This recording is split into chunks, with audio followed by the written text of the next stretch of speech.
Reflection, Chapter 31. Sunlight pierced the crack between the gates, bathing the entire cavern with a soft white glow. Mulan shielded her eyes and stepped closer to the rumbling gates. She could see dawn outside, the sun glittering as it rose above the horizon. "It's morning," she murmured. Mulan tilted her chin, letting the light bathe her face and warm her. "You know, I've never been so happy to see the sun." "That's the way I used to feel after each battle," replied Shang. "Just grateful to see another day." She knew exactly what he meant. Behind them, Shishi hadn't budged from his spot. "Aren't you coming?" Mulan said, waving him toward her. She chuckled. "Don't tell me you're still worried about your mane. I'll help you braid it again before you have to face Shang's ancestors."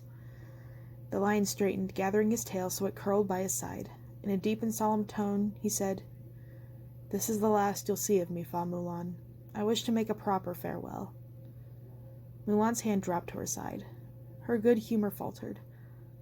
"You're not coming with us?" "Not through the gates," Shishi said.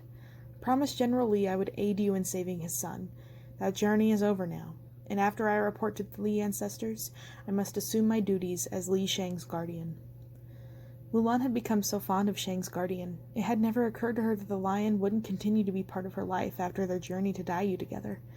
Now that Shishi said he had to go, emotion flared in her chest. Her shoulders sank. "So I'll never see you again?" "Not in this lifetime," Shishi said sadly. Then he tilted his head and his nose twitched thoughtfully. "That is, unless you somehow become part of the Li unless you see him," Shang hastily cut in, "through me. Shishi will always be with me, and you will always be my friend, Mulan." Mulan did not know why a knowing smile touched Shishi's mouth, but she ignored it and embraced the lion instead. The gesture took the guardian by surprise, for he let out a small, strangled cry. Then he relaxed and patted Mulan's back with a paw. "You're stronger than you look, little soldier. I will miss you." "Thank you for everything," she whispered in Shishi's ear. She let him go, and somewhat bashfully Shishi shook his mane, seeing that his hair stood tall and briskly. "I wish you well, Fa Mulan." He nodded at Shang too. "I wish you both well." The lion stepped into the light shining from outside the gates. Little by little his golden coat grayed, his fur smoothed into stone, and his stone permission eyes hardened. As the gates finished opening, the light swelled and washed over Shishi's statue until, in a flash, he was gone.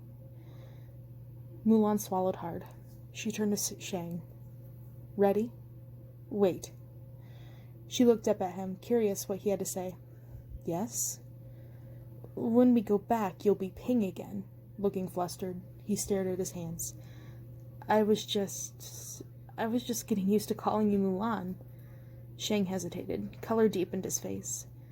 "I also realize I never thanked you for saving me." "You did." "I thanked Ping." A lift in his brows feigned the gentleness in his eyes. "Not Mulan." There it was again, that warm buzzing in her heart. Her pulse sped up. She didn't dare breathe or blink, afraid she might give away all the emotions bursting inside her now. She became suddenly aware of everything. The slip of hair tickling her shoulder, the heaviness of her lashes when she blinked, the tingle in her veins as blood rushed to her head, the hammering of her heart against the counterpoint of her unsteady breaths. "So," Shang cleared his throat. He took a step closer to her, his hand outstretched. For a moment she thought, no, she hoped he might reach for her hand. If he had, he took it back in the last moment. He wasn't human again yet, so it would have passed through her anyway. "Thank you, Mulan." Warmth radiated inside Mulan. "I should thank you too," she said softly. "Saving you helped me find out who I really am." Shang looked confused, but she simply smiled. "Will you two hurry up?" King Yama's voice bellowed from above. The cavern walls boomed. "I'm not going to keep the gates open forever." They were standing in the gate's shadow, and it struck Mulan and Shang that Shang had finally stopped glowing. The closer they approached to the gates, the more color returned to his face. "What is it?" Shang asked, catching her watching him. Emotion overwhelmed her. "You're becoming alive again," Mulan breathed. Little by little his eyes warmed into the dusky shade of brown she had come to miss. A shadow traced the outline of his body, from the curve in his neck to the powerful slope of his shoulders. As his glimmering blue aura faded, his hair blackened and his skin, bronzed from years of training under the sun, glowed with life. She had no idea what come of her, impulse or instinct, but she reached for Shang's hand.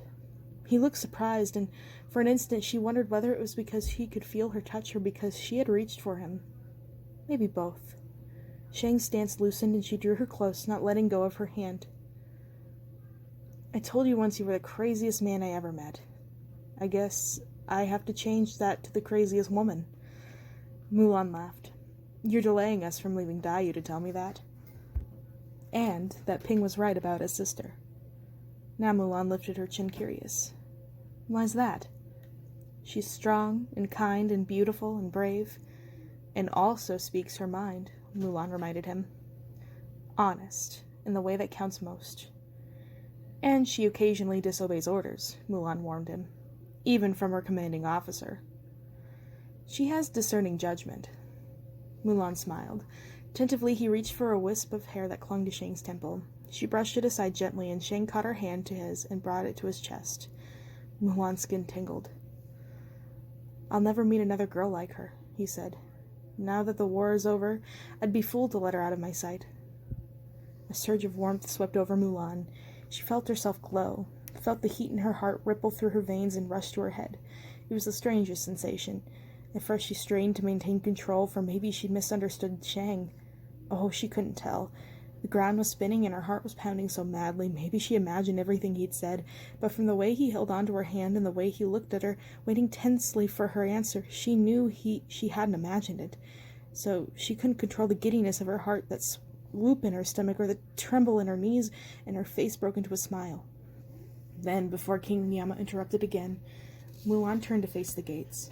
It was bright outside, unlike the darkness that had wrapped her and Shishi during their terrifying fall into the underworld. Meng Po had promised many more trials would await her and Shang, but whatever they were, she knew they'd face him together. And it was together that they passed through the gates of Daiyu. Light exploded, so blinding and bright that Mulan had to shield her eyes with her free hand. Keep walking, she thought, remembering King Yama's instruction. With each step grew more difficult to take. Fierce winds knocked them off their feet. An invisible force tossed them into the air. She couldn't tell whether they were rising or falling. The wind was so strong Mulan could barely breathe, but she could feel Shang's hand in hers. He interlaced his fingers with hers and tightened his grasp so that they wouldn't be blown apart. He squeezed her hand and winked, in assurance they would be all right. They started moving faster. A powerful gust roared and thrust them up and up. The winds whirled and everything spun. Air jutted beneath Shang's feet, and like tidal waves, the wind folded over them, flinging them apart. Shang! She screamed. They reached for one another, but the wind was too strong. They were moving too fast. A flash of light from above stung her eyes. The light grew brighter and brighter, swallowing them in its brilliance.